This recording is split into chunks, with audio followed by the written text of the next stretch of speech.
All right, all right, all right. You're listening to the We're Talking Football podcast. I'm Weston. With me, as always, the right-hand man, Lou.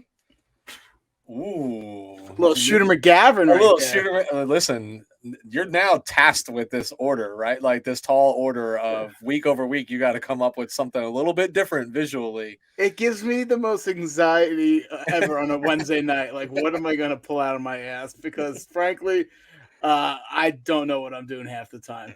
You're going to have to start Googling corny openings from TV shows and things of that nature. But Lou, first things first, obviously, I hope you and the family had a wonderful Thanksgiving. Same for all of our audience. But now that Thanksgiving is in the rearview mirror and we prepare for all the December holidays that are upon us, we are here to recap week 12 of the NFL season, where I do actually believe we were treated to some exciting football games this Hell weekend. yeah, man. There was a lot of good games. Yeah. You And had the that's Raiders game. That was a fantastic game. your game, great game. Buffalo, Detroit to kick off the weekend. A better game than it should have been. I mean, you can argue. Patriots game. Yeah, Patriots game. You could argue, Philly and Green Bay was a better game than you thought it was for a period of time. Last night, maybe not the greatest, or excuse me, Monday night, maybe not the greatest football game played, but competitive, got down to the end. So kept fans engaged for sure. But before we dive into festivities, let's just remind our listeners that tonight's episode is brought to you by Primetime Sports Talk, your top source for all major sports content, including DFS, fantasy advice, and great betting tips.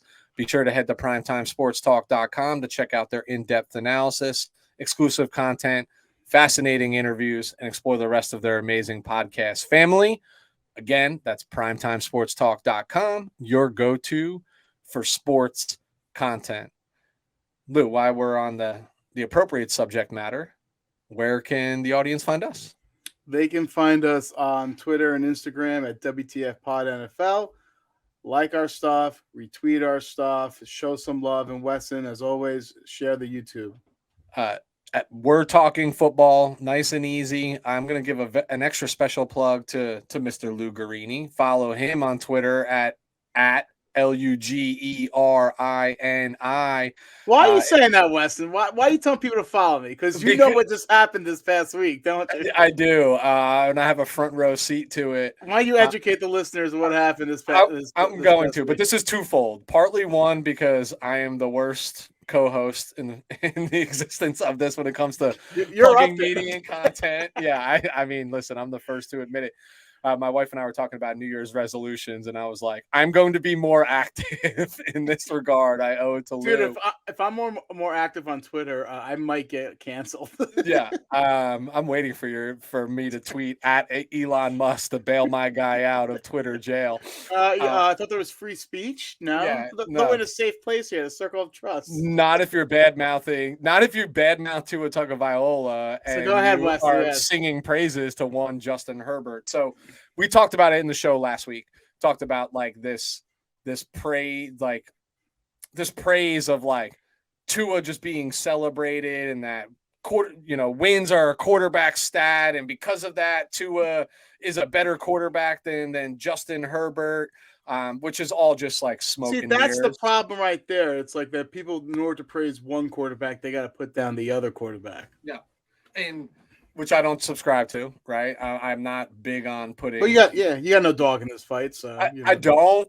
Other than just like my popcorn ready and my entertainment, but it's been a lot of fun to watch you just go back and forth with Miami fans, because to me, what's more fun about this, really, with any argument, like literally any argument that you post in social media, is you just quickly see how unknowledgeable, if that's even a word, some people are, right? And the baseline for some of their arguments, and it's not only hold on, it's not only just unknowledgeable.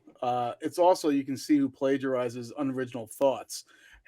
So I posted something derogatory. I don't actually think it was that derogatory. I stated something like that Tua is a good quarterback, but Dolphin fans are tripping if they don't think they would rather have Justin Herbert. And I literally said Tua was a good quarterback. and I got 165 comments. Yeah. Basically bashing me. I got called Emerald Lagasse, making fun of my looks and things of that nature, which I'm all for it. People think that like I was in the ball crying. I went right back at it. But the whole thing is, you can see who plagiarizes, and a lot of these Dolphin fans did copy the same sentiment as Emmanuel Sneezy Ocho or Acho. Yeah. So you can see like they're not original and they're not intelligent. The rude awakening for the audience here is you're not going to hurt Lou Garini's feelings. Like, I've known Lou a long time. I've tried several times and it just doesn't happen.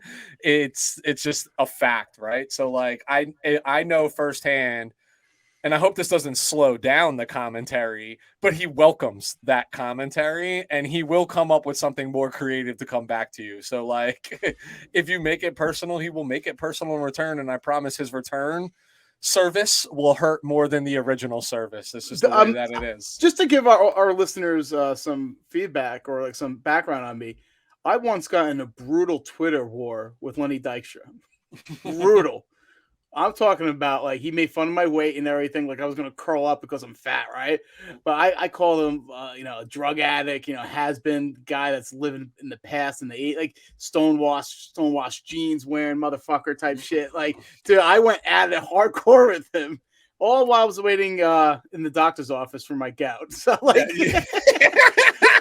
doesn't matter. Anyone can get it wherever, whenever. Yeah, bro, it's so funny to me. Like, God bless social media, right? Like, it is this platform. Some people take it so serious, and I know. You just can't take yourself too seriously in this world. It just is what it is. Like, if you do, you'll eat humble pie real fast, just real fast. It's just the way of the world. It's got a funny way of catching up with you. All right, so let's dive into this evening's festivities. Beginning like we have as of late with our hot topics. I think we have a couple to cover. I think one that's going to have a little bit more meat on the bone than the other. So let's begin there. And Lou, I'll do the honors of teeing you up with the initial hot topic and get your take on it. I'm going to say this with a smile. Actually, it's really hard for me to say this with a smile on my face, and I'll clarify as to why. So it's like, I'll give a smirk, because half of me is happy about this. The other half of me is not happy about this in any capacity. But at this juncture, with the Denver Broncos sitting at 3-7, 3-8, whatever they are at this point in time, is this Russell Wilson trade the worst NFL trade of all time? See, I give a little smirk too. I call it that Brooklyn smile. If you don't show your teeth, you got one side of your mouth up, man.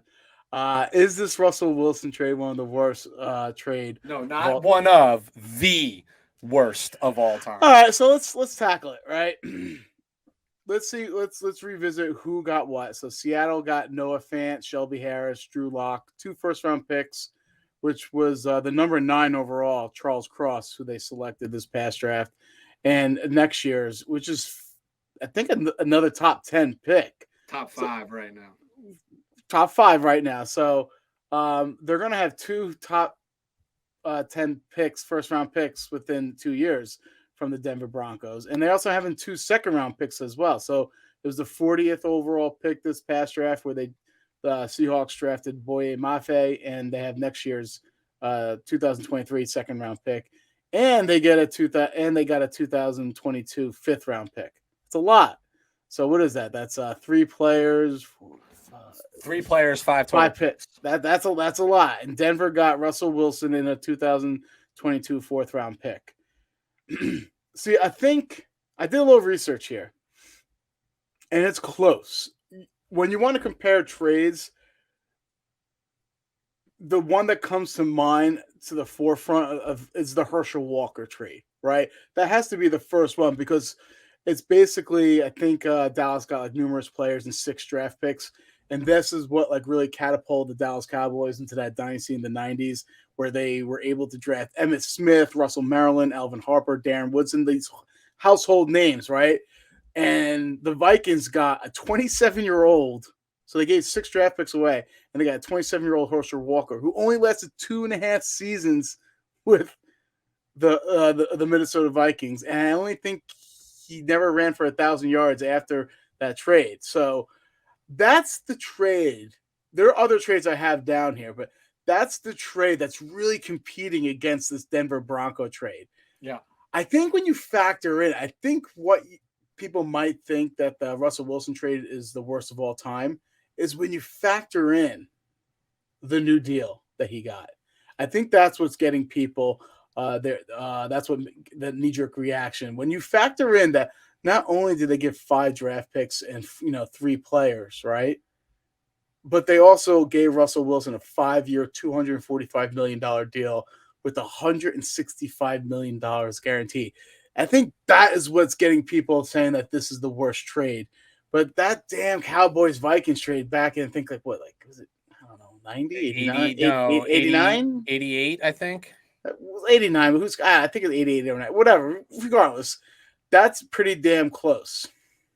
Yeah, that's the one that immediately jumps out to me. So let me answer this slightly backwards. There is another trade that comes to mind, and I'm just going to say it because I don't want to be redundant around like the Herschel Walker trade because that's the obvious. This one is not as egregious, but it's similar in comparison when we talk about volume. So the volume of this deal, when you compute the number of draft picks and the number of players outside the Herschel Walker pick, it's like unheard of. You know what I mean? Like I know where you're going with this, but I'm going to say the Ricky Williams trade. Yeah, but he wasn't bad though. No. Overall, Ricky Williams was not bad. But dude, you're talking about legitimately 7 total draft picks. 6 of them, forgive me, were in the same draft, right? To slide up to number 2 to take Ricky Williams. And to your point about Herschel Walker, what I think makes this hurt more from the Saints perspective is Ricky Williams was only there 3 years, right? So like, again, not a bad football player, a pretty good NFL career when you combine like all of his stops and things of that. And he certainly wasn't unproductive as a New Orleans Saint. But when you give up 7 draft picks over a 2-year span for the number 2 overall pick, and he's only on your team for 3 years, like that's what makes that pretty egregious. But the short answer is no. As we sit here today, this is not the worst trade of all time.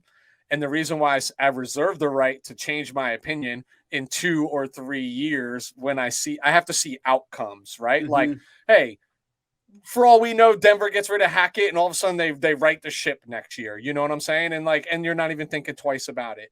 All these draft picks, Seattle could do nothing with them. And you're not saying anything about it. The truth is, the sample size for that Herschel Walker deal is it's literally what catapulted the Cowboys back into relevancy and established the 1990s years where they won multiple Super Bowls, appeared in multiple NFC championships, produced multiple Hall of Fame football players that came from this particular trade. So I think recency bias. So you're saying the Walker trade is the worst? Is the worst of all time. Yeah, because of the outcome, because we know the outcome. We don't know the final outcome here. I'm going to agree with you, but I'm going to say if there's another season like next season, it creeps up. I am doing a 180 and then changing my opinion to the Russell Wilson. I need to see year 2 in this. If it's very similar, then you got some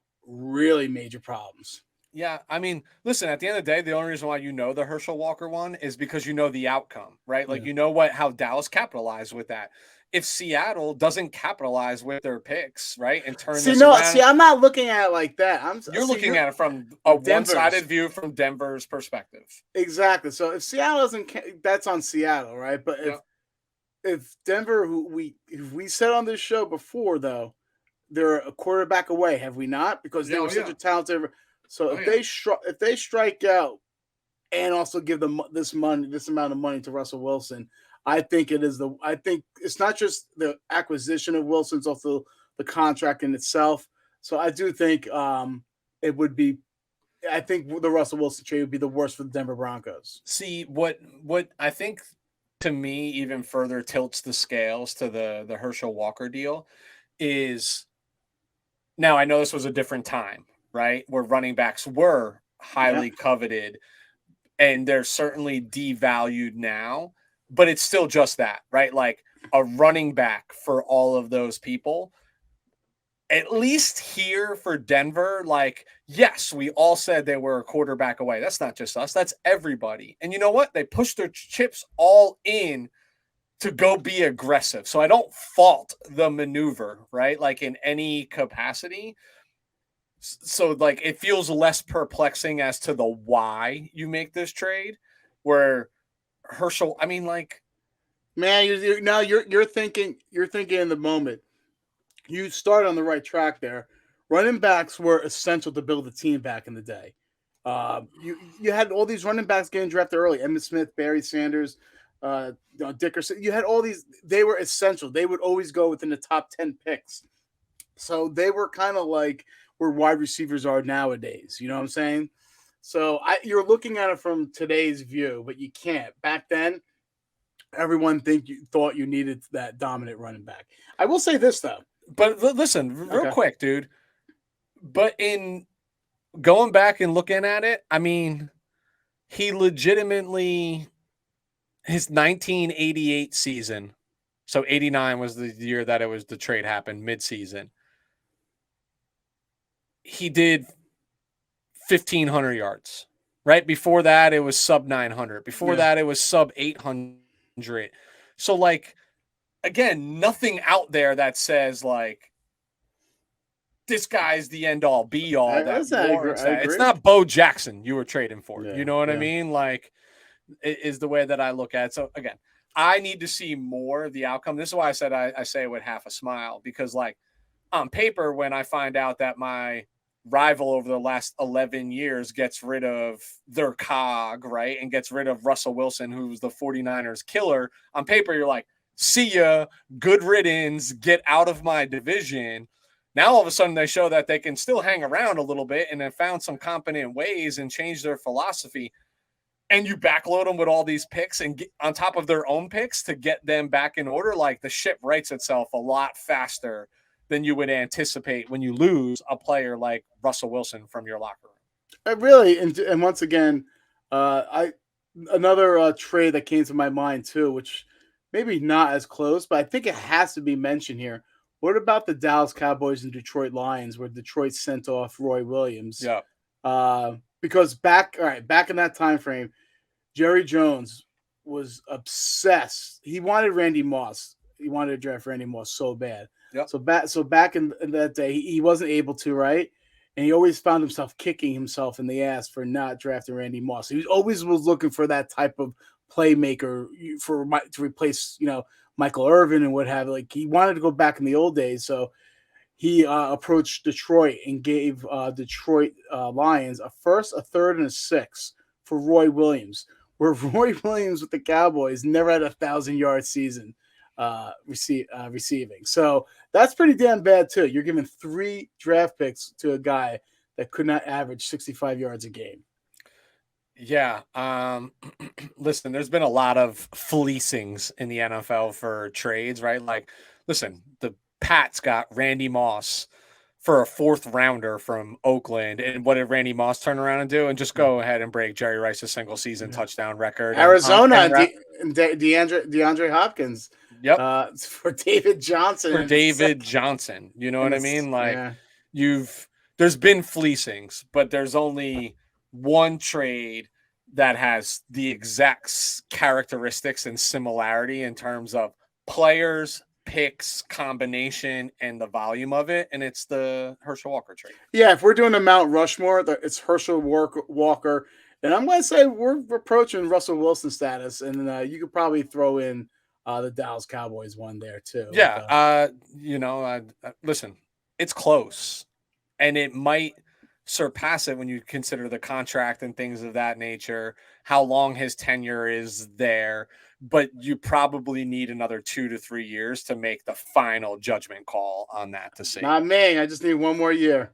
Okay. One more year. He acts like he's doing right now. If he has more bathrooms in his house and touchdowns like he does right now, Yeah, I'm telling you right now, it's the worst trade of all time. I saw that and I was like, damn, I want his house. Yeah. I would alternate my shits throughout the day, just go home from one bathroom to another. Sorry, that's TMI. All right, Lou, let's go ahead and hop into our next topic. Next topic. This past weekend, we saw Philadelphia Eagles play the Green Bay Packers, and obviously, we saw Aaron Rodgers get hurt and was replaced by Jordan Love. Uh, we've seen this before in the NFL. The old aging vet that's been loved, hurt, and gets replaced. A la Drew Bledsoe. You can go on and on here, but do you think that the Packers should stick? I know Rodgers is playing this Sunday. He stays playing this Sunday, but do you think he should be playing? Do you think the Packers should ride out where they are record wise, and where Aaron Rodgers' health is right now? Do you think that Jordan Love should be playing this weekend and perhaps for the rest of the season? I 100% subscribe to the fact that Jordan Love should play the remainder of the season. It doesn't benefit anybody that Aaron Rodgers plays. And here's the fact, right? Like, even if he plays and they win out, it's still going to be a really difficult task to get there and to get to the playoffs, and highly unlikely that they win out based on the way they've been playing when Aaron Rodgers was there. He doesn't need to put tape out there that says, I'm tradable. Team, come get me. He's not in jeopardy of losing his job next season. Like, he's there for another 2 years, contractually speaking. Is he? He won't be. No, he won't be. And we'll talk. I know we've talked a lot about Aaron Rodgers, and I'm sure the banter will pick up more towards the end of the season when there's a better light casted on it. But what if he wants to leave? What if, like, you got to see what you got? You know, like, at the end of the day, like, give the kid a stretch. You invested a first-round pick in him. You didn't invest a first-round pick just to sit on your bench, like, just in case and look pretty trying to come from behind in a game that he's got no business winning in the first place. If anything, I think it's advantageous of the Packers to put him in, get cute, scheme things up. You got nothing to lose, and you're building an audition tape. So if you're not moving on from him and number 12 wants to stay, like, there's other teams that need quarterbacks, right? Like, is there another spot that he can go compete? Can you get something in return versus just having that first round pick? Sit and ride, sit and ride, sit and ride. The longer this game goes on, like, the less viable he is for your team. And here's the biggest thing. Matt LaFleur, this is your scapegoat for the remainder of the season. Is like, look, Aaron's been playing with a broken thumb. He cracked a rib or, whatever it might be, his spleen, like, whatever, the oblique, whatever they were talking about, like, he hurt. Like, it's just time to shut him down. Like, he's not 25. He doesn't heal the way that he used to. Like, we got to live to play another day. And that other day is like, let's just get this thing right by 2023. And guess what? If you lose the remainder of the season under Jordan Love, you hope that he plays well. You have your scapegoat. You enhance your draft ability here and maybe find the additional weapons or, like, plug those holes of deficiency for you. To me, it makes literally no sense whatsoever for the Green Bay Packers to be playing Aaron Rodgers for the rest of the season. For the mere fact, dude, we talked about this with Justin Herbert, right? Like, if it's a rib stuff, like, it ain't going away. You know what I mean? Like, yeah, like, Aaron, I get it. But do you really have anything to prove to anyone? Like, you don't. So what I'm going to say, the answer to this question is it depends. And it depends the mindset of the Green Bay Packers. If the Green Bay Packers feel like this year was a fluke and they want to run it back next year with Rodgers, they're going to have to, placate him. They're going to have to appease him and say, what do you want to do, Aaron? You want to go out there? All right, we will fail with you, and we will run it back next year. We'll have early draft picks next year to once again to make another run at it and what have you. That's if they feel confident in Rodgers him being mentally there and physically can return to his old form. That's option number one. That's if they feel that way. Now, if they feel it, like, you know what, this was a disaster. Maybe the old adage, hey, get rid of a player a year early than a year late. We'll eat the $40 million of dead cap money next year to get some assets for him via draft pick trades, and we will ride with Jordan Love for the rest of this year just to see what we have. I think that's the other venue you can go down, and it's very important because, correct me if I'm wrong, I think in this offseason, the Packers will have to designate if they want to give the 5th-year option to Jordan Love, if I'm not mistaken. I could be wrong there. No, So, like, he was what picked are in 2020, so this is technically same thing with Justin 2020, Herbert 21, 22. Yes, all those guys. Same thing as all those guys.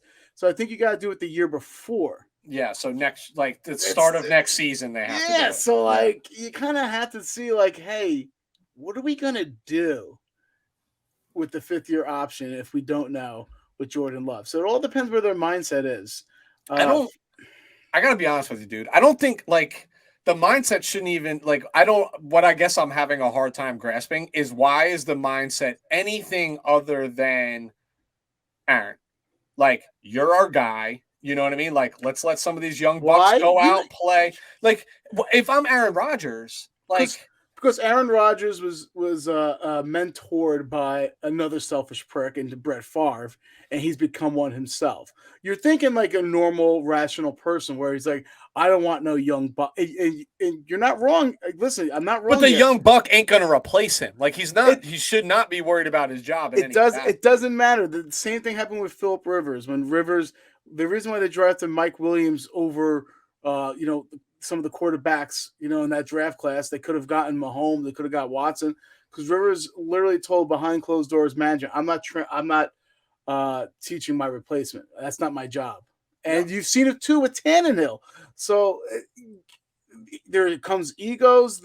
I'm telling you, it's just more. You're talking from a completely objective third party. Rodgers is not gonna. It's his ego. He wants to show that he wants to show the Packers he is who he thinks he is. I just think he has nothing to prove. And if it's me, I'm sitting there like, I am a multiple-time MVP winner. I am a Super Bowl champion. You signed me. You're going to keep me. We can run this back. Like, why wouldn't you be like, hey, listen, I'm 37 years old. The body takes a little bit longer to heal. I'm going to pump the brakes for a hot minute. I'll come in fresh. Like, the job is mine. And, oh, by the way, like, there's this thing called, like, guarantees in my contract. Like, let the young buck go finish it out. Let's see what he's got. I'll let him audition, get him out of here so I don't have to worry about it. I'm not teaching him anything anyway, and I'm not going to in my time here. I can join Pat McAfee's show every Tuesday and not care and probably start to set up my afterlife in the NFL. And like you saw Greg Olsen do it when he was injured, right? Appearing on the air for Fox and doing games and stuff like that. Like, you start doing your thing and you're making all this money to do it. It just, I don't care. If I'm Matt LaFleur, if I'm Gutekunst, if I'm these guys, I'm like, I need to know what I have in number 10. I know what I have in number 12. I don't think they have the balls to do it. I think Rodgers holds all the leverage there, and they're just going to basically appease him. Which tells me if they don't have the balls to do this tells me that it's not the right leadership. And whether Aaron is there or not, he's never going to win another Super Bowl. He's never going to win another Super Bowl with the Green Bay Packers. Okay. It's that simple. All right. Let's get out of that. Okay. All right, Lou. A funny thing happened again this weekend, and it pertains to the Baltimore Ravens and how they let yet another fourth quarter lead slip away from their grasps. So it just lends me to a really quick question. Are the Baltimore Ravens contenders, or are they more pretenders at this point in time? They're so weird because they are if you look at their losses, I took a look at them. Against Miami, they were up 35-14 with over 12 minutes left in the fourth quarter, and they lost 42-38. Crazy. They were playing the Buffalo Bills. They were up 20-3 at half, and they lost 23-20. They played the New York Giants. They were up 20-10 with 6 minutes left in the fourth. And they lost 24-20. And now this past game against Jacksonville, they were up 19-10 with less than 6 minutes left in the fourth, and they lost 28-27. They have these their four losses are epic collapses, and it starts making you think, because we hold. I know you do. I know I do. We do hold the Baltimore Ravens in high regards. We did predict them to win the AFC North when we did, before the season started, and we've had nothing but fantastic things to say. I am a Lamar Jackson truther. So it starts. Things are interesting. Is the coaching expired? You see this happen. See, I'm trying to take a look at if this is my team, which the Chargers have epically done this. So I'm trying to kind of. It was hard for me to kind of get out the biases out of the Ravens' history, like in the lore they've had. How great and fantastic has this franchise been run over the last couple, the last 20 years, right? Yeah. So I had to get that out of my mind. And if this was the same results of the Chargers, I'm thinking, first and foremost, it's bad coaching. And you've seen this happen with Andy Reid and the Philadelphia Eagles. Things just get stale, right? Yep. It doesn't mean that John Harbaugh is a bad coach. It just means there has to be a shakeup. And that's exactly what happened with Andy Reid, right? So it has to be part bad coaching. And the second part, it's also a lack of talent, specifically on the offensive side of the ball. Yeah. They're always banged up on the offensive line. They have no other playmakers from a running back standpoint. Their skill positions are a joke outside of Mark Andrews and Bateman, but Bateman's been injured, for the second year in a row. I just don't think they have enough from a skill standpoint to help support Lamar Jackson. So I do think it's bad coaching plus the personnel, right? So that's now we're talking about front office and general management. All right, but last but not least, I'm not going to take credit for this point, but I did think it was extremely interesting. David Carr on NFL Network said, "You brought up the point. Is Lamar Jackson playing a little tentative? Years past, you've seen him with these crazy breakout runs. You see him running the ball, but you don't see him making the same exact plays as he was the years past. You see he's really trying to win from the pocket, with his arm and what have you. He's done that in the past too, but you don't see his eagerness to run as much as he did. And is that because he's not locked up long term?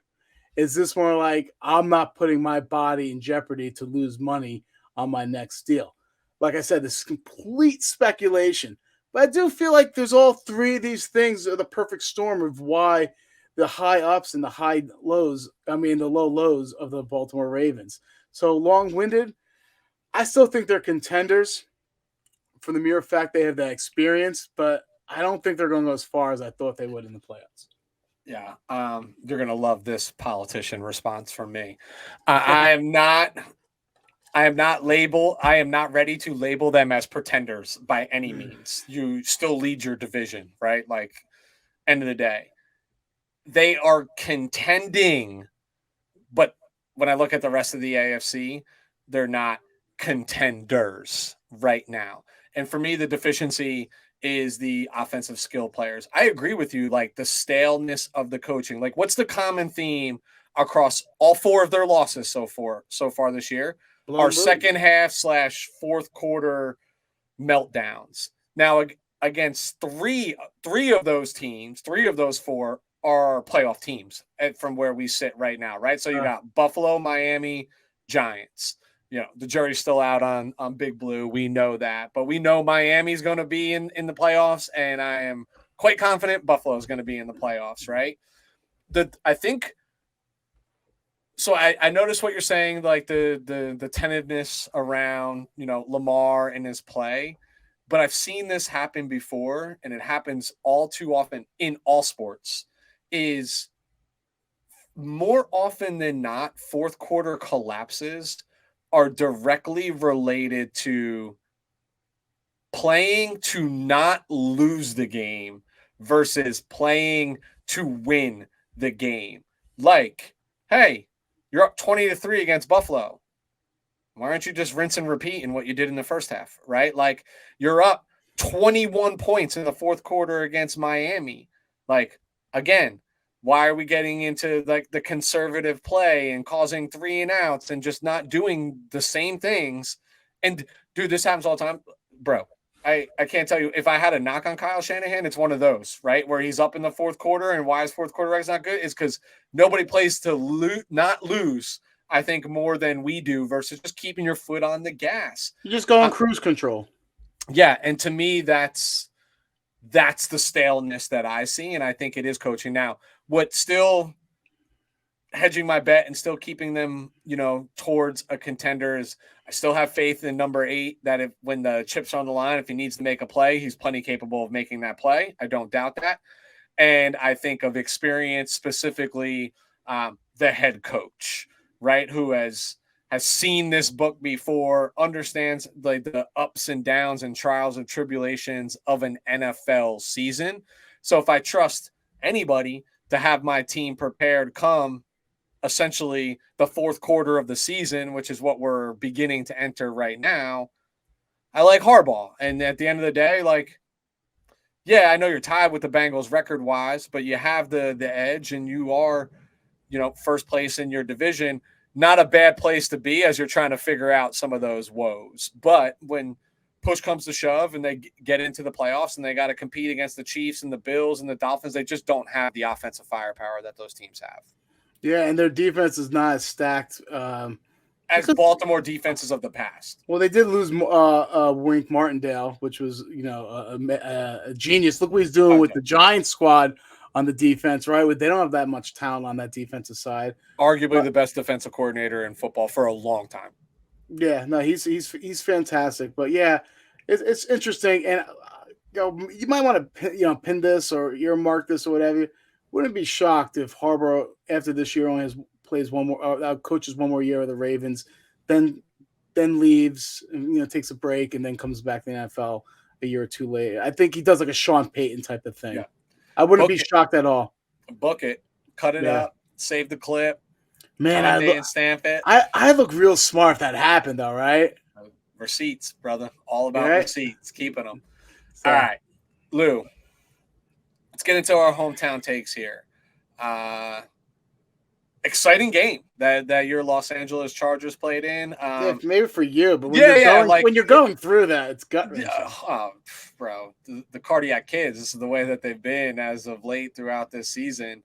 No stranger to, second half meltdowns and things of that nature, where I think this was the exact opposite. And what I love most about this, and I apologize if I'm stealing some of your thunder. No, go ahead. Is it fits so perfectly into your narrative for the week. And the narrative was, hey, we keep talking about how Herbert doesn't win and blah, blah, blah, but yet he has more fourth quarter comebacks, wins, than any of these quarterbacks that you've labeled. And then here you are. There's only one other. There's only one other quarterback that has more fourth quarter comebacks. Mahomes. Yeah. One other quarterback that has more game-winning drives than Mahomes since 2020. No. So, but he's not a winner. He's not a winner. But this fit your narrative so well. He's just a social media quarterback, Weston. Yeah, I know. What I'm going to say, Emmanuel Acho, keep my quarterback's name out your mouth. All kidding aside, the whole premise of his argument is the fact that, hey, the Chargers are 21-22 when Justin Herbert's under center for them, right? Yep. Let me tell you something. Of those 21 wins, I can tell you how many Justin Herbert has been responsible for. Minimum 18. The Chargers only go as Justin Herbert goes. If he has a bad game, seldom does that defense pick him up. Seldom does that special teams pick him up, right? Yep. So it's always on him to win it. And when they lose it, it's because he just wasn't enough Superman at that time. You got the Miami Dolphins defense scoring 14 points in the game against the Houston Texans. Yeah, that doesn't happen, with the Los Angeles Chargers. So when he's 21-22, let me tell you something, man. Those 21 wins, the majority were because of Herbert, and to overcome the inadequacies on the defensive, special teams, and coaching. All right, so I'm not gonna. That's neither here nor there. Let's just get into the game. Some of the good. They get a W and they stay in the playoff race. Currently, they have a 39% chance of making the playoffs. It would have been a hell of a lot smaller if they lost. So kudos to them. They went on the road and beat the Arizona Cardinals. Derwin James, man, can't say enough about Derwin. He might be my favorite. I think he is my favorite Chargers player because he brings that tenacity. He brings that fire. He just shows why he is the best safety in the league. Anyone wants to debate me on that, I'll be more than happy to go toe to toe and 12 rounds with you on that one. He has 4 sacks and interception, 3 turnovers in the last 2 games. The fact that he was manned up as a cornerback on DeAndre Hopkins and with that interception, that was insane. He had that such strong hands to do what he did against the Hopkins. Hopkins has the best hands in the league. For him to pluck it out, hold on to the ball against Hopkins on that fade route was nothing short of spectacular. So Derwin James is just being Derwin James. The league is a better league when he's playing and he's on the field. DeAndre Carter. What a nice find has this been for the Los Angeles Chargers. This guy has been a special teams and a role player his whole career, been thrusted into the starting lineup for the mere fact of that they've been decimated with injuries from the wide receiver position. And he's having a career year. He's really stepped up, and he's been one of Herbert's, more reliable, options out there. So good to see DeAndre Carter, thrive in this offense. The special teams, notice it was solid. This has been a shockingly weird year for Los Angeles, in particular with their special teams, because they've always been the blunt of the joke, right? That, hey, they're going to mess it up. I used to have to hold my breath on kickoffs and punt returns and things of that nature. But the special teams were fantastic, in particular the punting.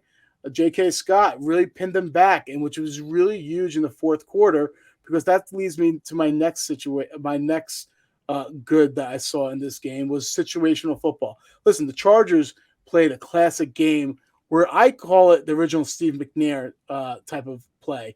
You would allude to it as the Russell Wilson. Play a straight up garbage for the first 3 quarters, and then all of a sudden they sniff some smelling salt, wake their asses up, and like, oh, we're playing a football game now.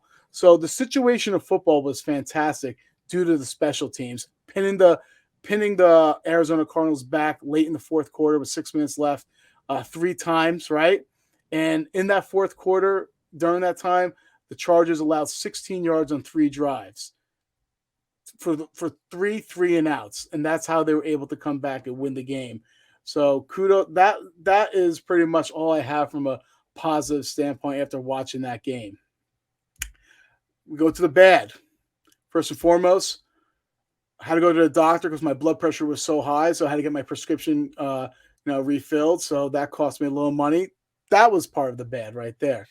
But in addition, if you follow me on Twitter, one of the things I alluded to that I was extremely worried about was the pressure that Arizona Cardinal was going to bring to the Los Angeles Chargers. I was worried about their twists and stunts and their blitzes, frankly, because LA hasn't been good at really navigating those type of those pass rushing strategies. So, and I was right, because Herbert faced a season high 39.2% pressure rate. He was sacked 4 times in a game. That's crazy. Almost 40% of the times that he dropped back, he was pressured. But that being said, he was 12 for 16 for 107 yards and a touchdown on those pressured dropbacks. Not bad for a social media quarterback. And last, which is really the most, the elephant in the room, or the real glaring issue here is this rushing defense is historically bad. They are allowing 5.53 yards per carry. That is literally the worst average for any defense since 2020. So they literally ranked 734 out of 734 of all defenses stopping the run of all time since 2020. I mean, not 2020, excuse me, since 2000. I apologize.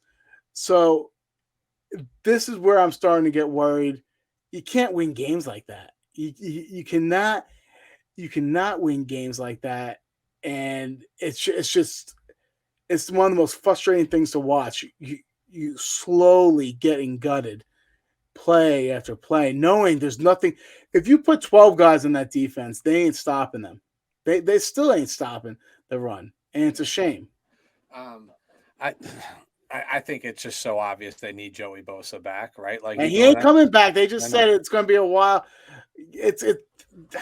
Even Khalil Mack's efficiency has dropped off, right? Like 2 sacks in 7 games because he's the focal point, right? Like take that away from the defensive line. I'm not this is not a knock on Khalil Mack. No, he's overused at this age. Yeah, no.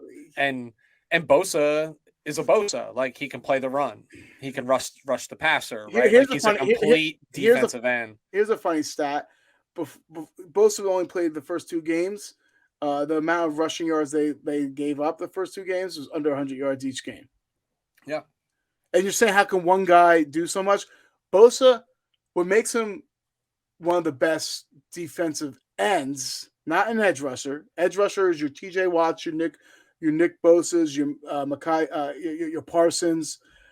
He plays the rush equally as good as he plays the pass. That's what makes him. He's not as good as a pass rusher as Nick Bosa. He's not as good a pass rusher as TJ Watt. He's not. No, but he's a complete player. He's more complete, and he does a fantastic job of setting that edge. If you notice when you're watching the game where Arizona was having success was they were pulling their guard from a power and running power to the left-hand side and just literally blowing up whoever was trying to set that edge, and they couldn't. Yeah. I think what's more concerning for me is, like, I mean, listen, we've been beating it. It's almost a dead horse at this point, right? The run defense, and it's going to feel like the Achilles heel, right? Especially like come playoff football. And I do believe this team is plenty capable of getting into the playoffs based on how the schedule might shift out, is your own rushing attack.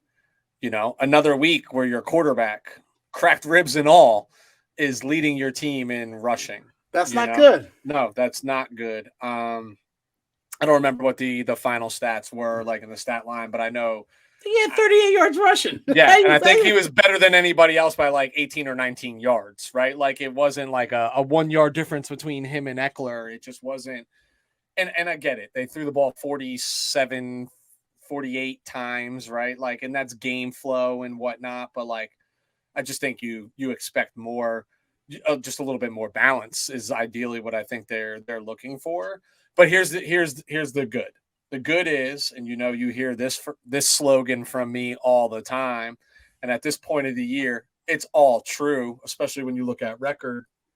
Your record specifically is like, this was a must-win football game. Like, they had to win this football game, or things were just flowing in the wrong direction over the last few weeks, and they stopped the bleeding. And sometimes in the NFL, that's all you got to do. Is you just got to get back on the bike, remember how to ride it, and then, oh yeah, like, we're pretty good at this thing. Oh yeah, we can do some certain stuff. And, like, I liken it to the kind of like, we've shit on Brandon Staley, right? Around his, like, sometimes questioning the fourth and whatever distance going for it. But that was the staple in his first year that made you love him. He shied away from it this year. And this 2-point conversion was just that. Was, we need to win a football game. Tying and going to overtime, like, I don't know. You know what I mean? Like, let's just go win the football game. And if we lose, you're never going to be as close as you are to win that game as you were at that point right there. You're at the 2-yard line. You get it. You win. You don't. You leave. Trust I got the right quarterback. Yeah. Yeah. And a beautiful ball to Everett. Why? Like, it just. But again, I'd end my commentary on it in a must-win game situation. You won the football game. Right? Like, that's what it boils down to. What boggles my fucking mind is how can they play as they did against the Niners and the Chiefs and then come out against the Cardinals and, like, play like that? Yeah. Like, I felt way better after watching the Chargers play the Niners and the Chiefs than I did with the Cardinals. Yeah. And they lost those games. Yeah. So classic is just playing up to your competition and then playing down to your competition. Yeah, and you know what? Good teams don't do that. No, you know what? But who did the Chiefs lose to this year? The Colts. Yeah, and they weren't a good football team when that happened, right? So, like, it happens. Trap games, play to your competition, whatever it might be. Yep. It happens. I would say good teams don't make a habit of that, right? Okay, like, I'll take that. Not a consistent behavioral trait that they show. All right, so cool. Let's go to the Bay. Yeah, let's go to the Bay. 49ers had the Saints. You know me, I'm normally very structured with my good and bad and kind of go through it bullet by bullet. I don't have that for us today. The end of the day, not a sexy game. 13-0, is what it boils down to.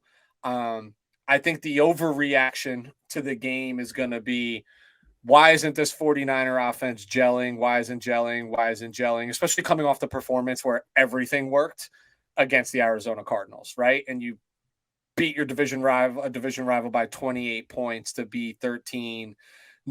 And I do believe it to be that the Saints, defensively speaking, were one of the tougher front sevens defenses Saints are that they very played. good. They're a They're very good good defense. defense. They're a very good They're defense. long in the tooth, but let's not get it twisted here. The Saints have a very good, aggressive, fast defense led by a defensive-minded coach. Yeah, Cameron Jordan, a savage, right? Demario Davis, great. Yeah. I know they were missing that young, I forget his name, the young middle linebacker, but they had another kid who came in and play. I know they didn't have Lattimore, but like, we're not really a passing threat. So that wasn't the concern. It's like, can you stack the box? And oh, by the way, a team that is accustomed to seeing our new toy twice a year, right? So they know what he's capable of and what he's able to do.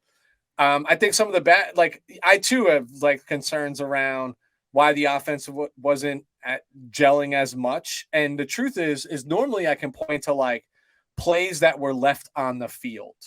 And I didn't see a lot of those, right? I think the 1 4th down, 4th and goal that we went for it and didn't get it when we had initially thrown a pass to Juwan Jennings that was he was out of bounds essentially at the 1 yard line. Yes, Christian McCaffrey was wide open on the backside of that field, but I don't even think that's not the direction of the play call, right? So like that's hindsight being 2020. Like I didn't see Jimmy leave a lot of wide receivers wide open. I just think the line didn't hold up as much. They were really stingy against the run. And when you're not getting first downs in bulk, you don't open up the playbook the way that you normally do, right? Like then you find yourself in a game where you're like, God, we just got to get a first down here. God, we just got to get a first down here. Yeah, I think the Niners are a team that they need to establish the run to open up the passing lanes and what have you. I think they're like more of like a traditional team in that standpoint. Even though the weeks before we've commented they were pass heavy in the first halves and not, but I think for long-term success, they do need to establish the run to open up, some of those other concepts that they do run. Yeah. If I'm thinking of some other bad, again, I don't think the offensive line played their best game over the last 4 or 5 weeks. Jimmy took a beating, dude. Like he took a beating. And I'll save a portion of that for good because, got to be happy with how your quarterback responds because he's the last line of defense. If this thing goes to Brock Purdy, flush it. You know what I mean? Just flush it. Like it ain't going anywhere. So he's got to hold up. And, I always talk about his pitter patter feet in the pocket and how he always looks unsettled, but like he stepped up and made some throws in some tough situations and took some licks.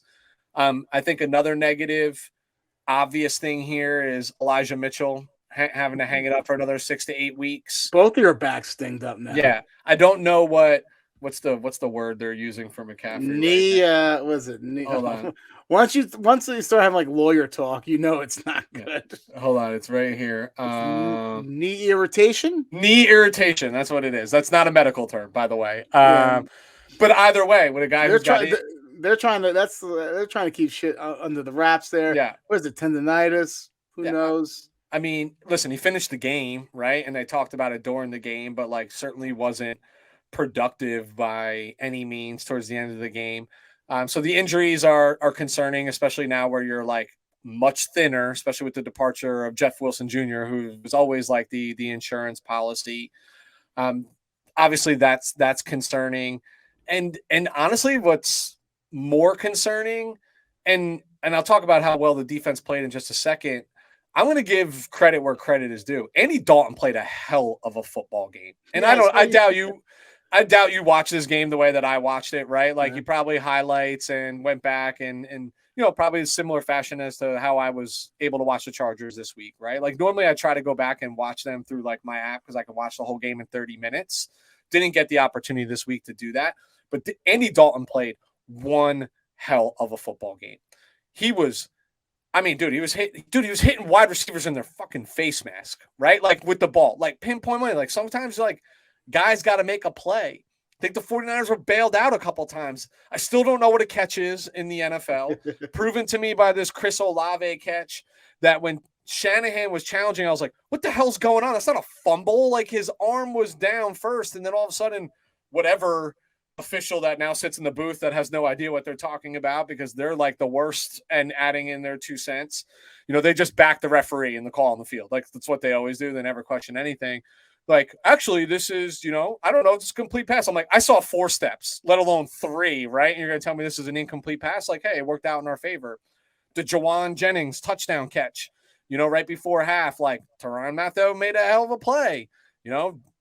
Jennings was Johnny on the spot. Like, great catch, great concentration, not a great throw. The right read, just needs to be a better throw. But I also think that's football karma because – 2 plays before that, Elijah Mitchell broke one to the house for a touchdown right before the half, and they called George Kittle on a phantom holding call, if you ask me, like 30 yards downfield. How awful has officiating Officiating's been god-awful, bro. And you can say it's low-hanging fruit to always criticize the officiating. Dude, it's been bad. I don't remember last year at all us criticizing the officiating to this standpoint, like week in and week out. The officiating has been pretty goddamn awful this year. Lou, I am 39 years old. I've been watching professional football for 34 years vividly that I can remember in my lifetime. And I know they changed the catch rule, like secure it through the ground and blah, blah, blah, a football play. Dude, how many times you go back and watch highlights from like the 80s, early 90s, and you're like, that ain't a catch today, but sure as shit, that was a touchdown then, right? Like, it's just, it's different. And that rule's been around for what? 10 years now, 12 years now.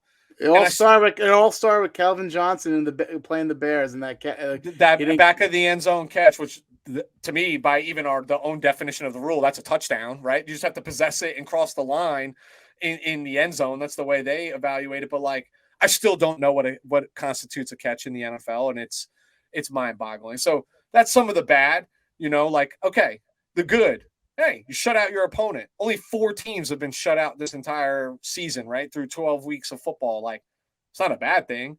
It's not the best team that you played, but like they ain't slouches necessarily either. It's very hard to shut out a team. Very, very. A couple of 4th down attempt. Dude, they had one that they stopped and they had 8 plays with inside the, 1st and goal, right? 8 plays. Goal to go, and we're able to keep them out of the end zone. The defense played well. Johnny on the spot with the turnovers early in the game. Fred Warner forcing that one on Kamara, then Huff forcing another one down by the goal line. I just like, I know Kamara's fumbling a little bit more this year than ever, but like you don't recall that guy in his career putting the ball on the ground, let alone twice in a single game. So, they did some things. I talked about Jimmy's toughness before, right? Like, I just think he got his ass handed to him. That's the biggest beating I've seen him take in quite some time. And he just kept getting right back up. And that one that was, again, a penalty in our favor that is not a penalty in the NFL, where he got hit below the knee outside the pocket. I thought that was going to be it, dude. I thought that was going to be it for the game. Yeah. I didn't think that was a penalty either. Because it's not a penalty. Yeah, because he's outside the pocket. So he's a runner. Yeah, so I didn't think that was a penalty either. But, he immediately grabbed his knee, and I'm like, wow. Yeah. This is not exactly, the most durable guy out there. And coming off another, this season that he had a rehab, albeit it was with his shoulder, but still, you're like, oh, shit. Yeah, dude, I always say this, man. Injuries are like the cold, right? They're highly contagious. It's just the way that it goes. That's true, man. I think, statistically, they avoided turnovers offensively. So statistically, no bonehead throws for a 4th consecutive game for Jimmy. Now, the one that did happen was taken away and negated due to a penalty. And I do think that had, that had the opportunity to change the game because that was very early in the second half and obviously got called back due to a defensive penalty. But, the facts are the facts. Like, 49ers defense now has gone 6 straight quarters without allowing a single point. They've gone 4 consecutive games without allowing a single point in the second half. I said this last week. I tread this line very lightly because of quality of competition like along the way. They haven't played any, barn burners, and here we are. You're essentially a game and a half in first place because you have the division record over Seattle and you're +1 in the win column. All in all, not a bad spot to be. 12 weeks into the season. Weston, I'm going to ask you a question. I just want a name. No explanation, just want a name. Who would be the bigger loss for this team? Is it Mike McDaniel or is it D'Amico Ryans? Because D'Amico Ryans will probably get a head coaching job next year. Which one will sting more? D'Amico. I agree. I honestly think D'Amico Ryans is the best coach on this staff. No, you're not going to hear it. You're not going to. I'm not going to argue with you there. And I know you didn't ask for an explanation, but listen, I love Mike McDaniel. We know we have a mutual friend that is a Dolphins fan. Talk to him. Somebody was like, I'm coming over your house on Sunday. I'm like, I won't unlock the door, so don't even bother trying to come over. Is a Dolphins fan. And the minute they made the Mike McDaniel hire, you're not hanging out with him, right? Because I actually good. No. I'd be pissed. I'm gonna actually text him. If I was, I wouldn't admit it on this show just to get fucking tormented later. Oh man! As soon as they hired Mike McDaniel, I was like, listen, this guy's really quirky. He's different, but you're gonna love everything about him. Everything about him. He is a player's coach. He's insanely smart, right? Like almost like his quirkiness is because he is too smart. But D'Amico Ryans, why so much is because D'Amico Ryans, I think, absorbed so much from Robert Saleh, the passion, the fire on the side. So believe it or not, even when Saleh left, there's just a lot of continuity there, not just from players, but from schemes and thought processes. And of course, everybody adapts, to their own style. Yeah, but if D'Amico goes, it's a big loss to this defense. When he goes. Yeah. All right. But it'll be 2 third-round picks for us again. Must be nice. 4 years in a row that's happened. You're going to need them. Yeah. All right, Lou. What are you freaking out about? All right. So starting from a positive standpoint, I'm freaking out. I remember not too long ago during this offseason how everyone was ridiculously quick to write off the Kansas City Chiefs and saying this division is no longer theirs, that they are going to have to go through this division of hell with the Chargers, the Broncos, the Raiders, and all the new bevy of talent while also losing Tyreek Hill, right? I wasn't one of them. I predicted them to win the division. I predicted Patrick Mahomes to win the MVP, where everyone says Josh Allen. And I said, watch what they do. They're going to win, and they're just going to win in a completely different way. And guess what? That's what they're doing. So if I'm Chiefs Kingdom, for all this talk that their reign of the AFC West is over, they already wrapped up the division. The only thing they're worried about now is getting that number 1 seed.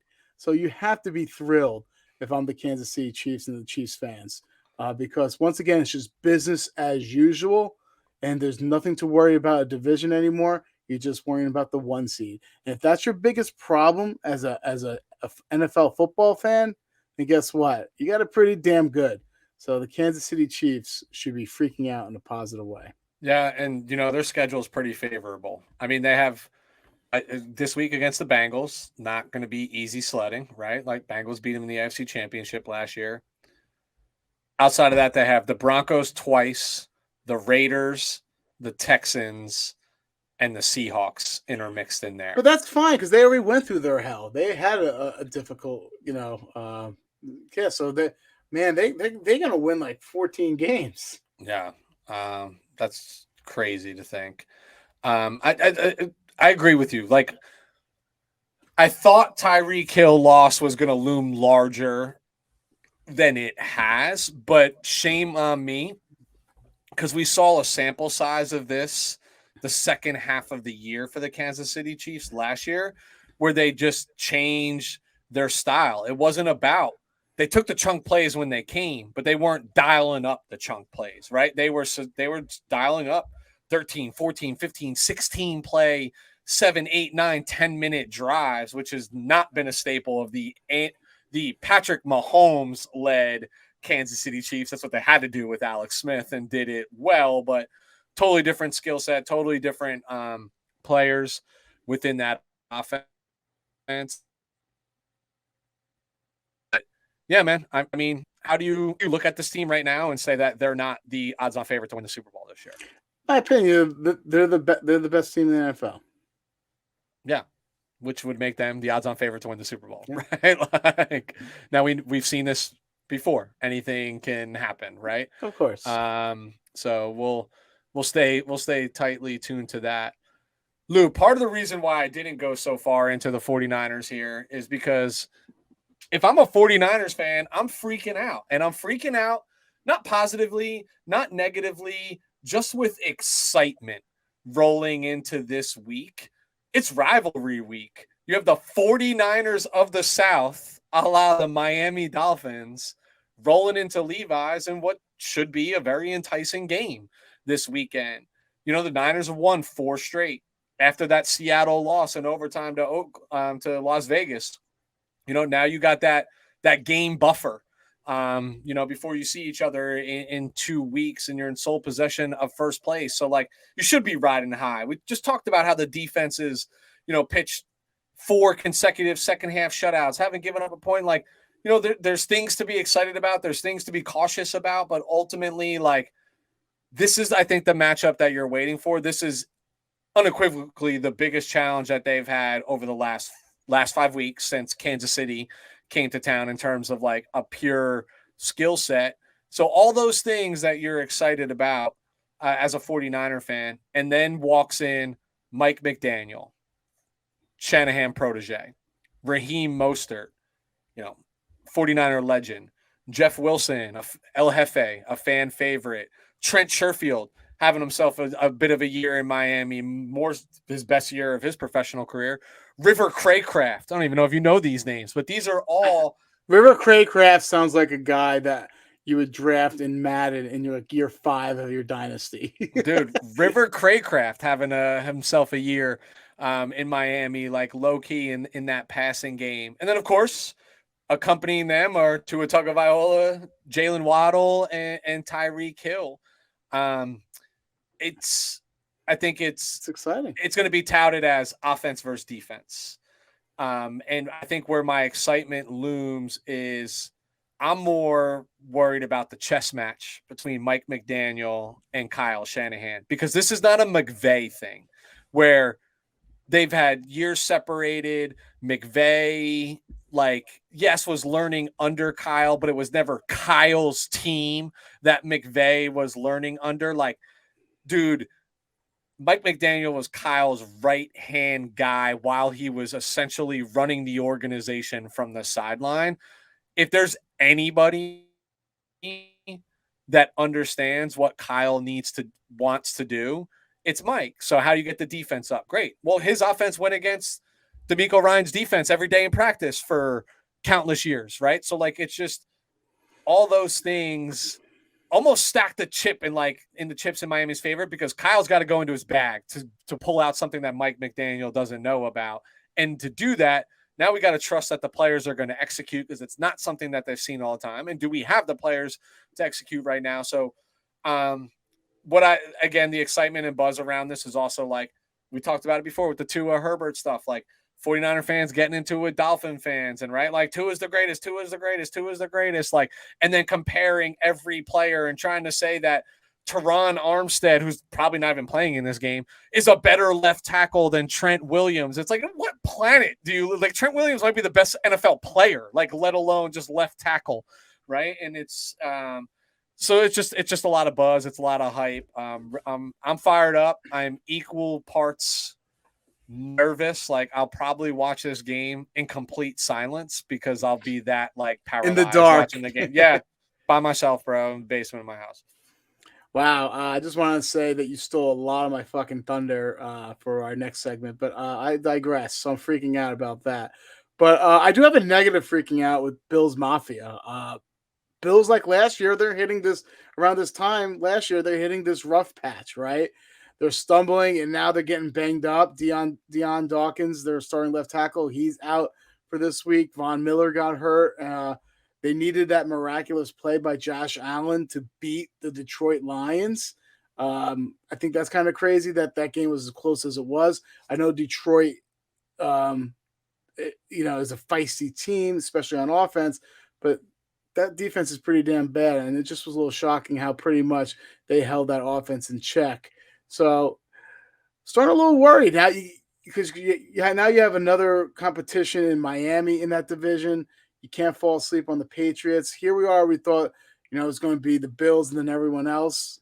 Now there's some chinks in the armor, and you got to be a little nervous from a Buffalo Bills fan. You're still going to make the playoffs. And you know what? They're the type of team that once they make the playoffs, they'll get hot and catch like wildfire. I get that. All but bets are off.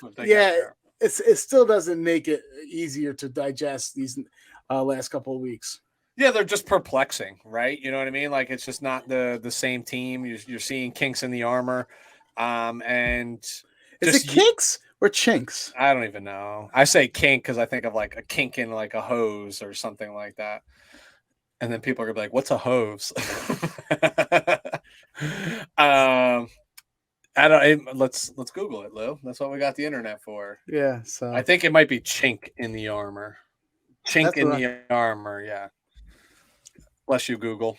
What if I put kink in the armor? Hey now. Nope. Kink in my neck is what came up typing that in. All right. I'll be short here. I have a negative freaking out as well. The aforementioned Baltimore Ravens. We highlighted the fourth quarter meltdowns, right? That's part of this equation. But what tips this over the top for me is the recent outburst by Mr. Lamar Jackson in his contract year. He's very loquacious. He's very verbose. He's very flamboyant. He's not. Ooh, those are like SAT words right there, bro. That was serious. Wow, serious grammar went into that. But he's known for like standing out at the podium and very much being himself and speaking his mind. But the social media outbursts have not happened yet to this point in his career. And to me, that just shows a heightened sense of frustration, of course, from him. And that makes me nervous. I think one of the things that you love about Lamar, that everybody who's a fan of Lamar, is the confidence that he plays in, that he plays with. Get the punt team off the field. We're going for it. I'm going to get it. And we talked about the cautiousness in which he's been running down the field and maybe making those plays and dialing them up. And we could make the playmaker excuse, etc. But my final concern about them and what makes me tilt on the negative side is just this Lamar losing his cool to the point where John Harbaugh has had to literally say to the media, yeah, we've discussed that, right? Which means that's a problem, right? If your head coach has got to talk to you about, head coaches don't step in because you say outlandish shit at the podium. You know what I mean? Seldom it comes from a quarterback. Yeah. And from him, he's just as much as you might hate his demeanor, his moxie and all that stuff, he does handle himself accordingly. You know what I mean? He's not out of turn. He's never out of bounds. He doesn't cross a line, in my opinion. That was Mark Ingram's role during those years with the Baltimore Ravens. That wasn't Lamar. Lamar was a put up, shut up, play football kind of guy, and he'd have his moments. So that's just where I'm a little bit concerned, accompanied by the other dynamics on the team, fourth quarter meltdowns, things of that nature. We described those at great length, but this outburst if I'm a fan, has me a little concerned because it's too much at once right now. Mm-hmm. You got another one, or you? No, let's head on over to what we're watching for. All right, so what we're watching for, you really stole my thunder, so I'll say what my first thing, but I'm going to automatically transition to my second thing because I'm not going to beat a dead horse.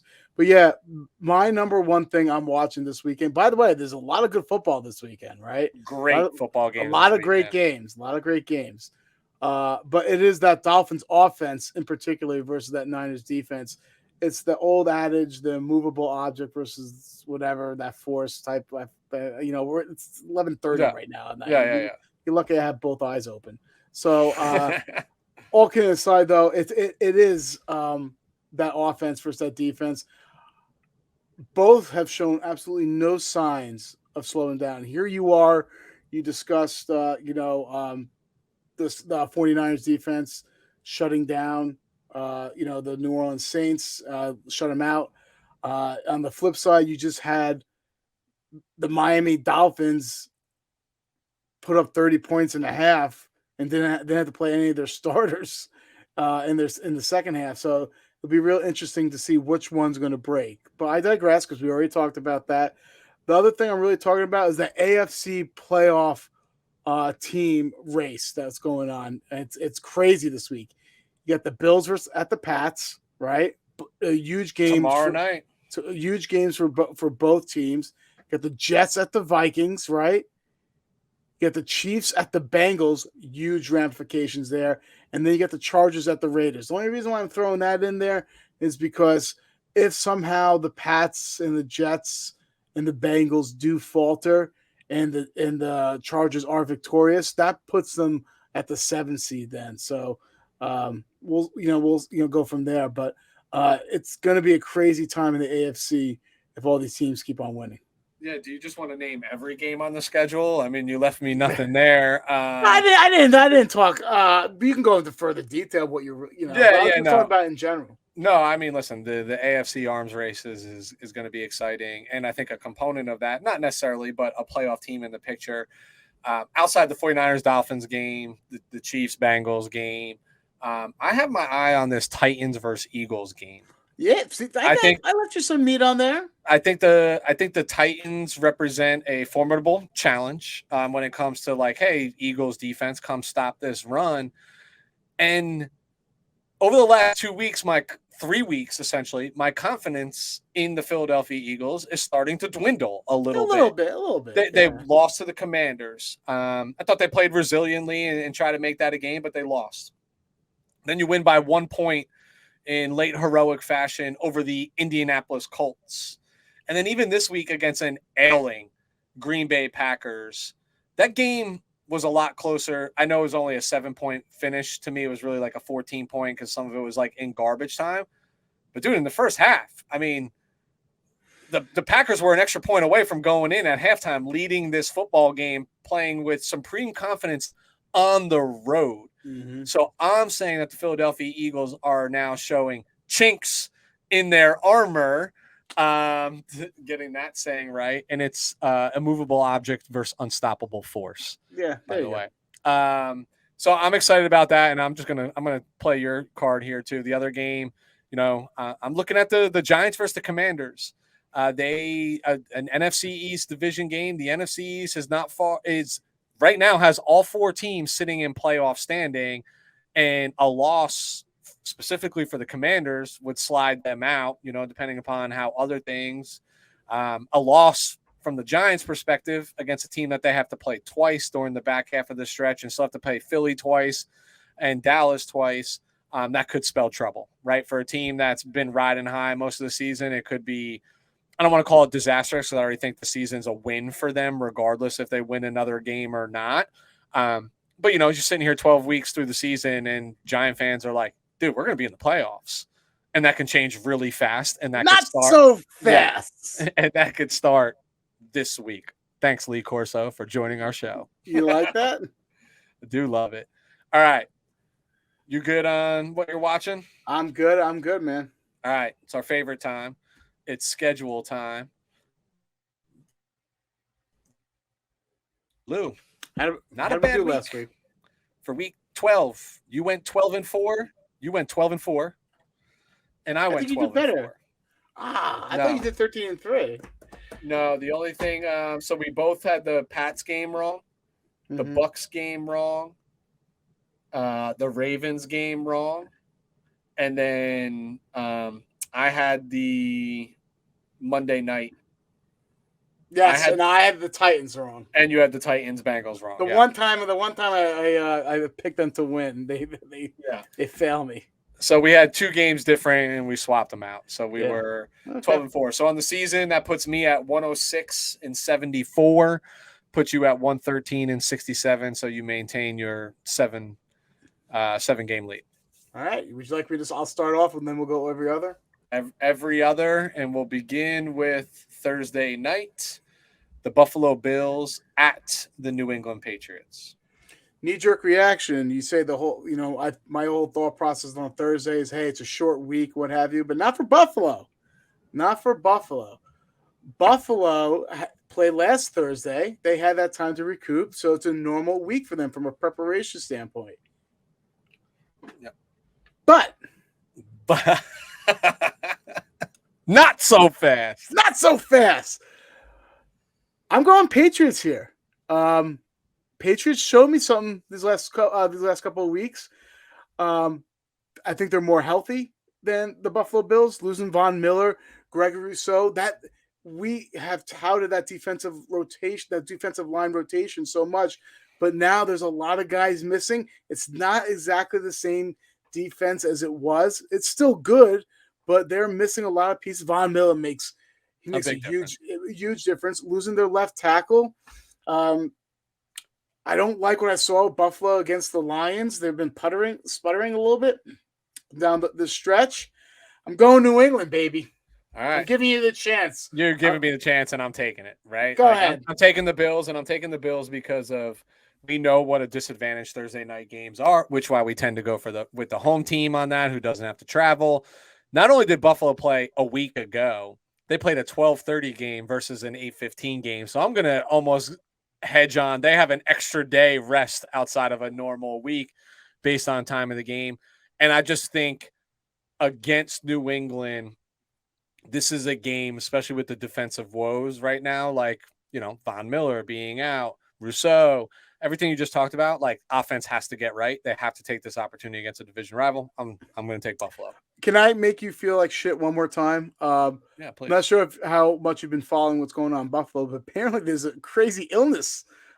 Notice I said illness. It's no longer COVID or whatever it's called now. The flu. Yeah, right. Yeah. So there's a crazy illness going on in Buffalo, and all their players are like crazy sick this week. That's all right. So that also went to my fact. That's me going deep. Hey, Bills Mafia, let's man up here and do our best. Michael Jordan Game 6 performance. Take some tussin. Yeah, shake it up, Mo Tussin. All right. Next is the Pittsburgh Steelers at the Atlanta Falcons. I mean, dude, this is a coin flip to me. I'm not sure if Najee returns, which I think drastically hurts that offense, how they move the ball. I'm taking the home team. I'm taking Atlanta. Yeah, I am too. I am taking Atlanta for the mere fact that Najee, even though he's not efficient, he is their offense. And I'm just going Atlanta here. Yeah. Jacksonville Jaguars at the Detroit Lions. I'm going Detroit. They're playing aspiring football. They could have easily beat the Buffalo Bills last week. And you know how I feel, some of my rationale when I come to making my picks. Teams that have crazy wins the week before, there's always usually a letdown to try to get back up and get that feeling. So I do say the Lions win.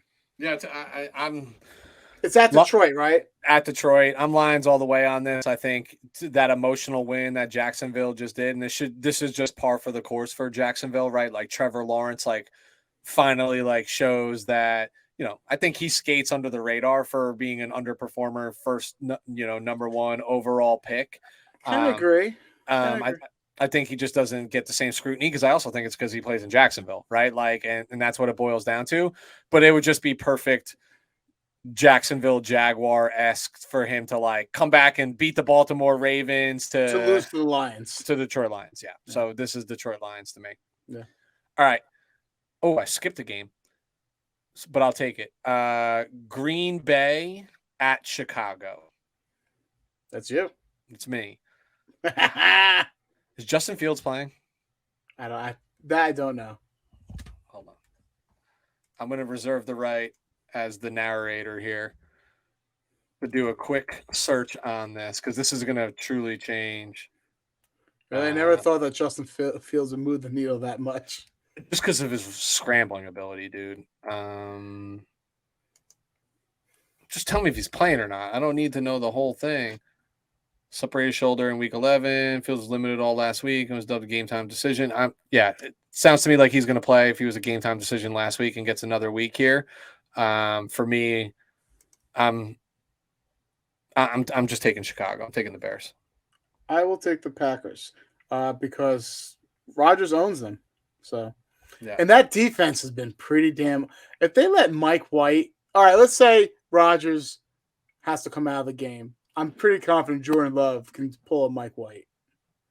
So I'm taking the Packers there. Taking the Bears. I just don't think this is. I think karma is going to catch up with them to say they should play number 10, not number 12 in this game. All right. Next is the New York Jets at the Minnesota Vikings. I almost wish I got to pick this game first. I'm going Vikings. I'm going Jets on the road. Wow, you can make up 3 games.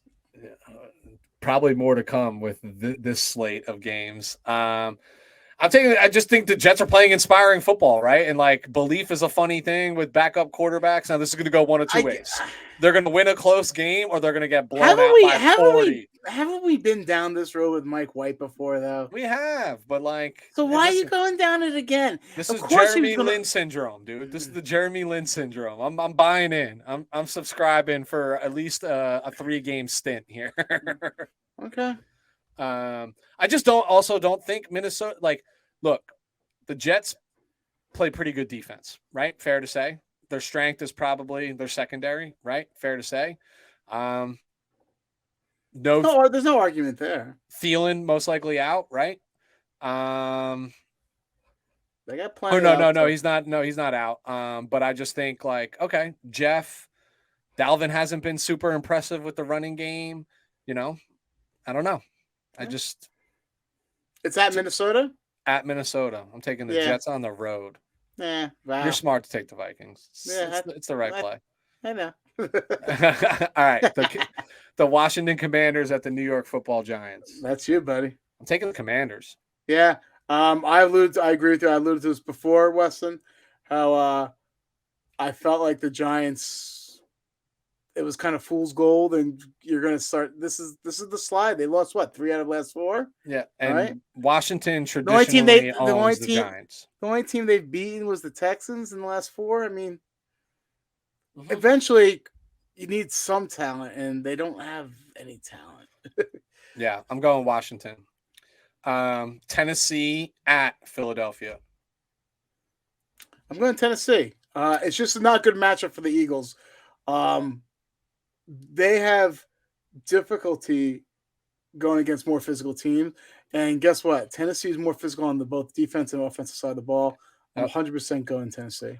What travels in December, baby? Defense and run game. I have to go Tennessee on this. I have to. Yeah. The Denver Broncos at the Baltimore Ravens. There's no way I can pick the Broncos in any confidence whatsoever. It's Ravens for me. Broncos country. Let's die. Let's die, dude.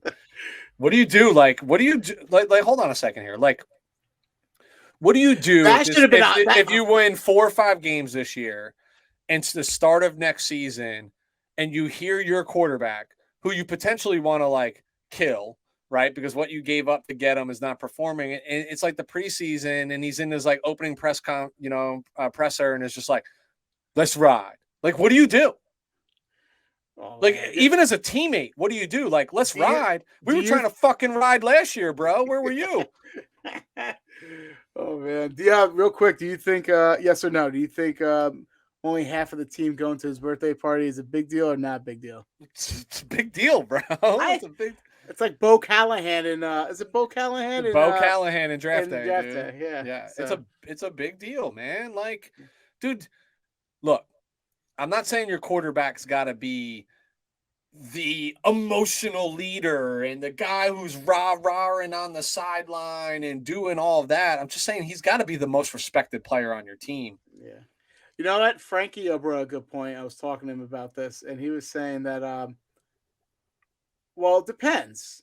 It's not a big deal unless if like a lot of the offensive people didn't show up, the offensive personnel didn't show up. If the offensive personnel didn't show up, he thinks that's a big deal then. I think it's a big deal regardless, man. Like, this is team football. Like, dude, not for nothing, but you got Mike Purcell walking off the field yelling at you. Like, I know who Mike Purcell is, but and if you're not a Broncos fan, most people are like, who the fuck is Mike Purcell? Walking off the sideline, mother effing Russell Wilson. You know what I mean? Like, and you can easily dispel that, but by the way, how great of a pick was both of us to pick the Panthers, where on ESPN and also NFL Network, they all picked the Broncos. Yeah, dude, I don't think the Broncos win another game. Like, this is not. Hold on. Let's do the litmus test here. So, all right, they got the Ravens. We're picking that as an L. Then they got the Chiefs. Nope. All right, so they got the Cardinals, Rams, but then they have the Chiefs, Chargers right after that. They can beat the Rams. The Rams are shutting everyone down. Yeah, but I don't even think they're that. Like, I don't even think they're. Yeah, they'll. All right, I think the defense. So let's go 1, 2, 3, 4, 5, 6. So they have 6 games left, and I see easily 5 L's. I see them beat the Cardinals too. I don't get it.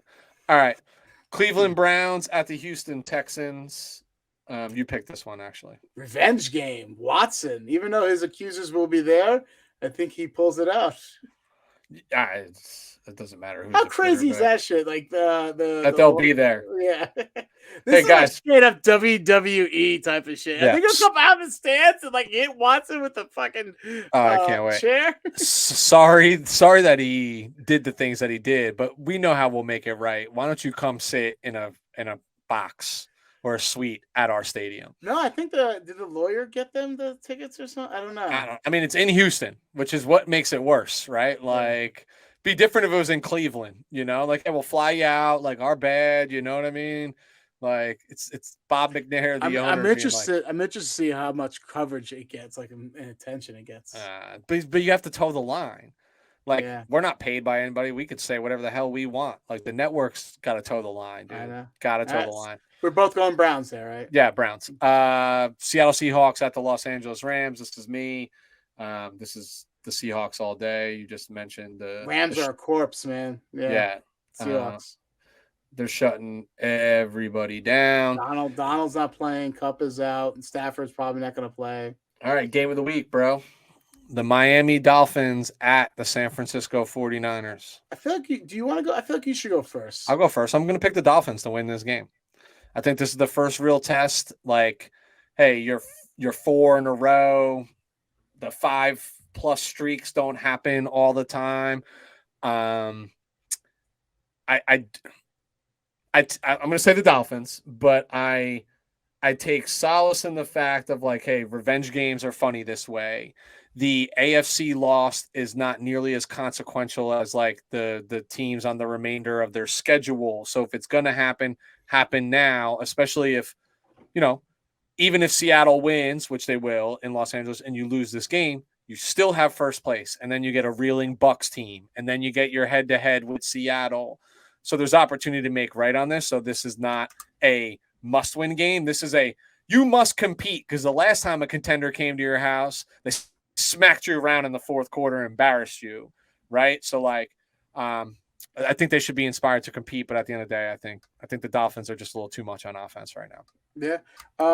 You got to look at, usually I feel like when it comes to the mentor and protege type of stuff, the mentor I feel like usually wins. I would love to we got to get our stat boy back here, man. I know. I don't have those numbers off the top of my head, but it's just a gut feeling. I feel like the mentor normally wins. So you would think right now I'm going towards, the San Francisco 49ers, but not so fast. I just feel like I am picking Miami because I think their offense is phenomenal. Your defense is phenomenal. Their defense is good, where your offense is a little banged up right now. You have a banged up Jimmy G. Still trying to figure it out. He's still trying to figure it out. Your rushing attack's a little banged up. And I think that's cause for concern. You could put McCaffrey, you could use Debo Moore as a running back this game. That would be smart, right? To take some pressure off of McCaffrey. And you still have some, with the emergence of Brandon Ayuk, you would still have some threats there too from a play action standpoint. I still feel like, though, Miami comes and wins this game. One thing I want to point out in this game is don't sleep on this name, Jordan Mason. Rookie running back, undrafted running back. I know we have the third round, Ty Davis Price, who's been inactive as of late. Understandably so. Like the truth is like when you carry that additional running back, they better play special teams, and he does not. And Jordan Mason does play special teams. But at the end of that game, man, like he was a hammer, and he's young and he's fresh. And like if you want to bang somebody up the middle a little bit, I'm leery because rookie running backs tend to fumble the ball and put it on the turf, right? But like when I look at Jordan Mason, I feel like he belongs and he fits what Shanahan wants to do. So that could be a little bit of a chess piece. You know, he's only playing on first and second down because pass pro. Yeah. I mean, all right, so we're both going Dolphins here. Both going Dolphins. Kansas City Chiefs at the Cincinnati Bengals. Oh, going Kansas City. Wow. Well, I'm not gonna. I'll just. I don't know, man. The Bengals didn't look so fantastic against the Titans. Jamar will be back. And Mixon back? I think Mixon will be back. So here's the story that I'm going to create for you. I'm going to pick I wrote Chiefs in next to my name. Meant to write them next to your name. I'm going to pick the Bengals. This is high risk, high reward, but I'm creating a narrative for you. I'm creating a narrative that will be on paper and talked about in the playoffs, how the Chiefs have lost to the Cincinnati Bengals 2 times in a row, one being the AFC Championship game, the other being here, and then the Chiefs will do what the Chiefs do and mop them in the playoff game, wherever it is. So for that football narrative and the talking heads to have something to talk about in the playoffs that's with conviction, I'm going to say the Cincinnati Bengals win this football game. Okay, wow. We have 4 different now. 1, 2, 3, 4. Yep. All right. The Los Angeles Chargers at the Las Vegas Raiders. I'll let you pick. It's funny. The Raiders always do this to us in these big moments. They always do this to us. And just watching what Josh Jacobs did last week to Seattle, it's so fresh in my head that I can't get over it. I am going because the Chargers are banged up. Yep. Corey Linsley, concussion protocol. That's huge. The offensive line is not getting better. Mike Williams in that practice. Joey Bosa is not coming back. I don't think he comes back this year, by the way. Yeah, that's rough. I say because of the injuries and everything from the Chargers. Not that the Raiders don't, but I think the Raiders win this game. I'm picking the Chargers. I'm picking the Chargers solely. Either you're going to tie up on me this week, or the season's over, or we're ending the segment. yeah. Like it's just like let's just talk about the games individually. I'm going to take the Chargers, and I'm taking them because of we talk about this all the time. The fashion in which the Raiders won that football game, right? Like the walk-off 80-plus yard carry from Josh Jacobs. Like, dude, they ran the ball a lot. He took a pounding. I don't know. I liked what I saw. You know, you talked about situational football from the Chargers last week. I think they better find a way to duplicate that effort. And I have no faith in Josh McDaniels as a head coach. There's such a huge rivalry. If you look back at the rivalry, the Raiders always gets us in the big moments. Not big enough yet. This is not week 18. You guys got them one more time, or have you already played? We beat them this season. Yeah. Okay. Oh yeah, week 1. That's right. All right. Indianapolis Colts at the Dallas Cowboys. I'll go Cowboys. Yeah, I'm Cowboys still. I was going to be funny and just jump out there and say I'm the Colts to be 6 different at this point. You won't. And then Monday night, no, I won't do it. Monday night, the New Orleans Saints at the Tampa Bay Buccaneers. You can go first this one. I think went like first the last 2. Hey, I'll create another narrative for you. Tampa Bay's been struggling. I say they mop them, even though they normally don't, right? This is always a tough, contested, like hate-fueled battle. But what better narrative than going into the next week's game when the 49ers play Tampa Bay, and you're going to want to talk about how Tom Brady wanted to be a 49er, and you're going to hear that headline for an entire week, and then hear that like he could still potentially be a 49er at the end of this season. You're just going to hear all about it. But that narrative only works if Tom Brady plays well. And this is the NFL, and it's the gift that keeps on giving. And it's going to be, so I have the Bucs. Where's it being played? In Tampa. I go Tampa for the main fact that if I'm wrong on those other 5 games, this is just me being strategic now. Yeah. Totally. Listen, I'm out on the limb on some of these, no doubt about it. The logic makes sense in my head. For me, I just need to be right on 2 of those games. Yeah, you can't lose all 5. And for me, I only need to be right on 2 or 3 of them, right? Like I can't have like the gap can get a little wider.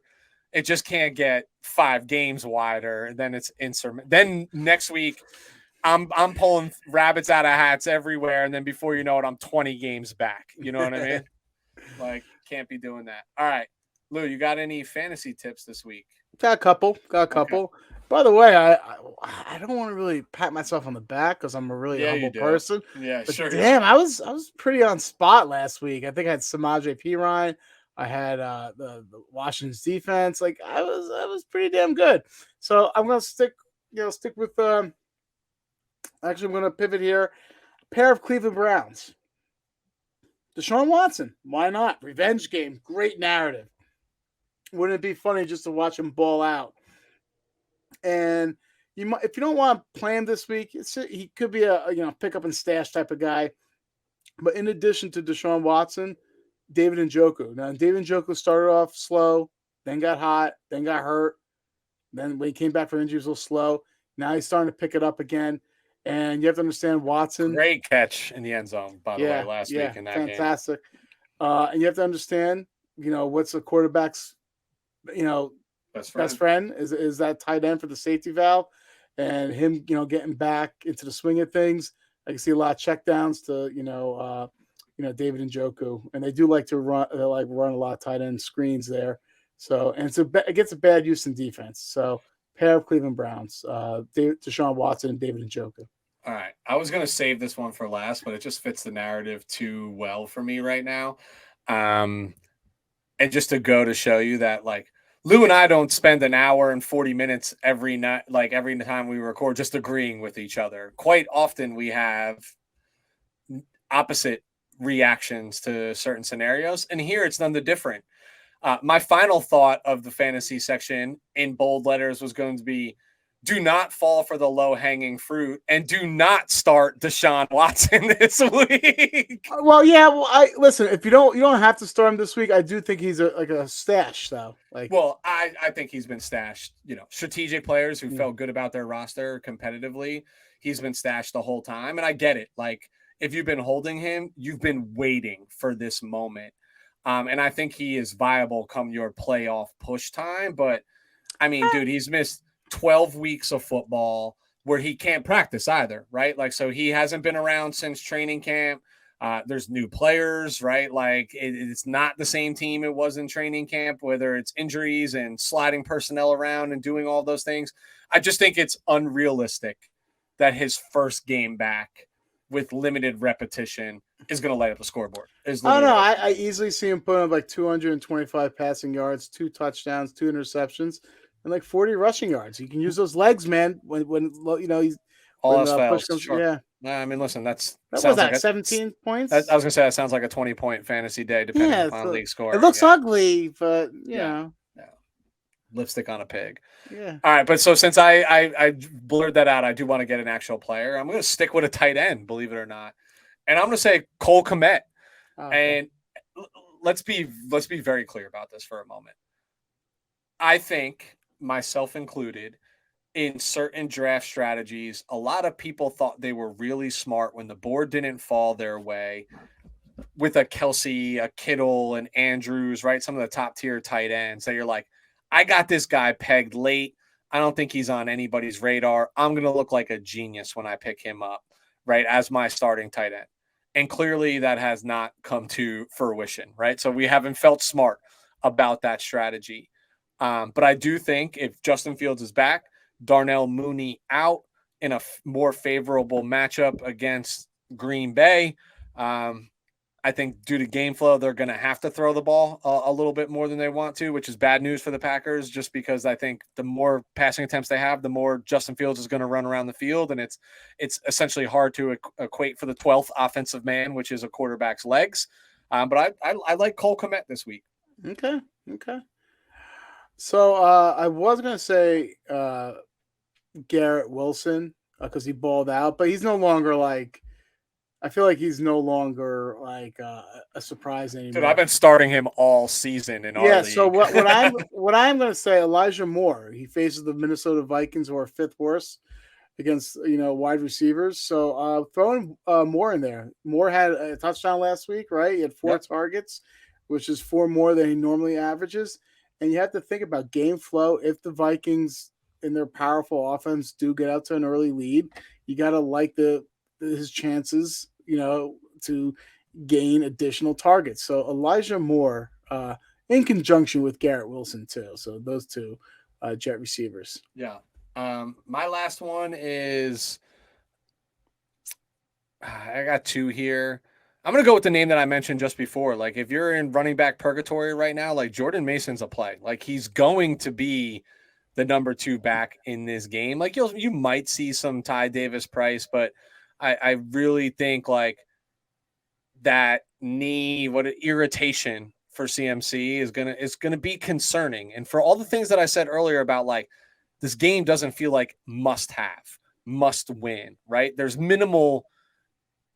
Hey, a win is a really good thing. A loss is not going to be detrimental, and I think because of that, like you don't see a full workload for CMC if he's feeling rough. And I just think like you gotta find out what you got in this guy. This is the most opportune time to do it, and I think he's going to get touches, and he catches the ball out of the backfield. He does catch the ball out of the backfield, so he's going to get 10 to 12 touches this game. It's going to be a matter of what he does with them.